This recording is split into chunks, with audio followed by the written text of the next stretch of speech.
देखिए, झारखंड सीआईडी ने बोकारो वन भूमि घोटाले की जांच तेज कर दी है। डीजीपी ने गृह सचिव को पत्र भी लिखा और निर्माण कार्य पर रोक लगाने और जमीन पर निषेधाज्ञा लागू करने की भी मांग की। देखिए इस रिपोर्ट में।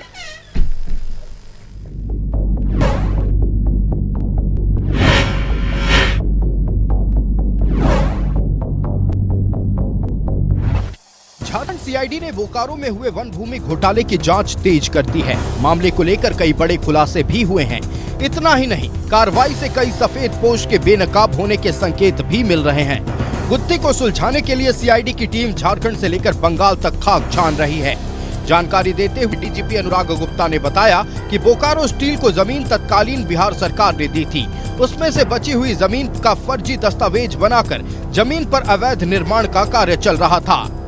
दो या तीन व्यक्तियों ने क्या किया, उस जमीन के फर्जी कागज पुरुलिया से बनवा करके उसको अपने नाम पे करवा दिया। फिर उसके बाद में उन लोगों ने उस जमीन का एक power of attorney Shailesh Singh ऐसे कुछ नाम उस व्यक्ति के नाम से कर दिया और उस व्यक्ति ने उस जमीन को पावर ऑफ अटॉर्नी के आधार पे अपनी कंपनी को बेच दिया। मैं अपनी कंपनी इसलिए बोल रहा हूँ क्योंकि जिस कंपनी को उन्होंने बेचा संभव था उनकी पत्नी और उनके अन्य रिश्तेदार उस कंपनी में डायरेक्टर थे। तो ये तो बड़ा नॉर्मल है, कोई भी व्यक्ति, और उसमें करीब 10 करोड़ रुपए का वो कह रहे हैं कि हमने सरकार को जो है वो अपना स्टैंप ड्यूटी दिया। तो कोई भी व्यक्ति अपनी पत्नी को जमीन क्यों बेचेगा? तत्कालीन बिहार सरकार ने बोकारो स्टील प्लांट को भूमि किया आवंटित। करीब 150 एकड़ जमीन बोकारो स्टील ने बिहार सरकार को वापस किया। जमीन हस्तांतरण की प्रक्रिया ठीक तरीके से पूरी नहीं हुई, जिसके कारण जमीन का पूरा रिकॉर्ड सरकार के पास उपलब्ध नहीं। बीएसएल के अधिकारियों ने उठाया इसका फायदा। फर्जी दस्तावेज बनाकर जमीन किया अपने नाम। हालांकि सीआईडी के रडार पर आए आरोपियों का कहना है कि जमीन को लेकर 10 करोड़ रुपए की स्टाम्प ड्यूटी सरकार को दे दी गई है। वहीं पूरे मामले में सीआईडी को कई पुख्ता प्रमाण भी मिले हैं, जिसे लेकर पुरुलिया प्रशासन से भी संपर्क साधा गया।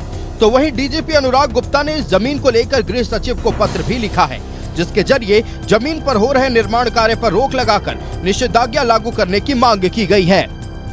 हमें जानकारी मिली है कि कुछ व्यक्ति उस जमीन पर जो है फर्जी कागजों के आधार पर निर्माण कार्य कर रहे हैं। तो मैंने मैडम से रिक्वेस्ट किया है कि आप जो है बोकारो डिस्ट्रिक्ट को निर्देश दें कि इस जमीन पर 144 लगाया जाए, ताकि इस जमीन पर किसी प्रकार का अवैध निर्माण प्राइवेट व्यक्तियों के द्वारा न किया जा सके। इस पूरे मामले में जांच पूरी होने पर कई बड़े खुलासे हो सकते हैं।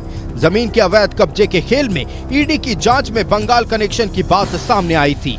वहीं सीआईडी ने भी अब साक्ष्य इकट्ठा कर लिए हैं। अब देखना है कि पूरे फर्जीवाड़ा का पटाक्षेप कब होता है। न्यूज़ 11 भारत के लिए रांची से कैमरा पर्सन अभय के साथ मोहम्मद इमरान की रिपोर्ट।